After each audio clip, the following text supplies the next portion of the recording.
In this lesson, we're going to learn how to start up AutoCAD, how to do drawing unit setup, and how to set up the drawing area. Learning to use a CAD system is similar to learning a new language. It is necessary to begin with the basic alphabet and learn how to use it correctly and effectively through practice.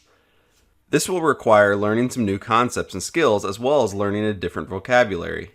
All CAD systems create designs using basic geometric entities, and many of the constructions used in technical designs are based upon two-dimensional planar geometry. In order to become effective and efficient in using a CAD system, we must learn to create geometric entities quickly and accurately.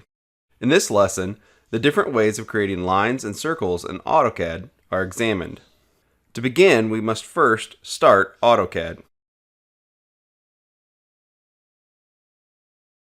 Once the program is loaded into memory, the AutoCAD main drawing screen will appear. I want you to click New to start a new drawing. AutoCAD automatically assigns generic names, Drawing X, as new drawings are created. You'll notice that Drawing 1 is our first drawing created. At times during our lessons, we'll be using the menu bar. If you don't see it on, remember that you can always go up and show menu bar from the Quick Access toolbar. We also want to be able to see the coordinates, so if it is not showing, remember you can go down to the customization option, go up to coordinates, and turn that on or off. We're now going to set up our drawing units. Every object we construct in a CAD system is measured in units.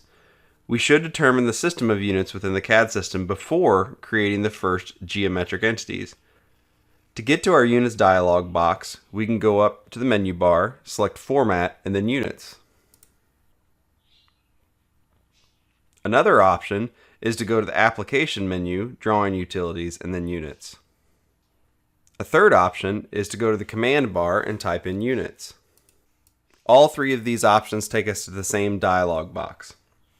Inside the Drawing Units dialog box, you'll see the options of length, angle, insertion scale. They'll give a sample output there, and lighting. We're not going to mess with lighting, but we will work with length and angle. So under the length dialog box, the upper area you see is type. If we click the down arrow on that, you'll see architectural, decimal, engineering, fractional, or scientific. For most of the drawings that we're going to be doing, we're going to use decimal. So go ahead and make sure that is selected. In the angle dialog box, you'll see type, and if you click down on that, we'll see decimal degrees, degrees, minutes, seconds, grads, radians, and surveyor's units. We want to make sure that we're using decimal degrees. In both of those unit settings, we can also set the precision.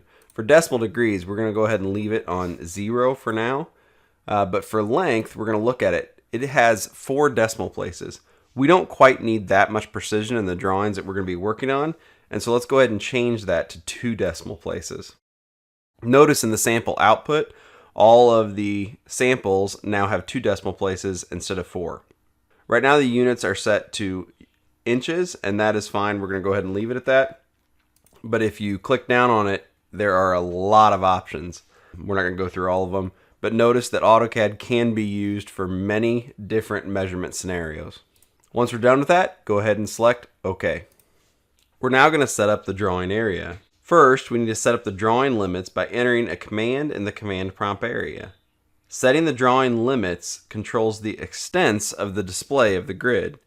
It also serves as a visual reference that marks the working area. It can also be used to prevent construction outside the grid limits, and as a plot option that defines the area to be plotted and/or printed. I do want you to note that this setting does not limit the region for geometry construction. You can draw outside of the drawing limits. To get started with drawing limits, we're going to go up to the Format menu and select Drawing Limits. Notice in the command bar that it says specify lower left corner or, and it gives us the default or the current setting of 0, 0. We're going to go ahead and select Enter to accept that. Now it's going to say specify the upper right corner, and it has 12 and 9. We do want to keep 12 and 9 as our limits, but you could change this if you felt like it.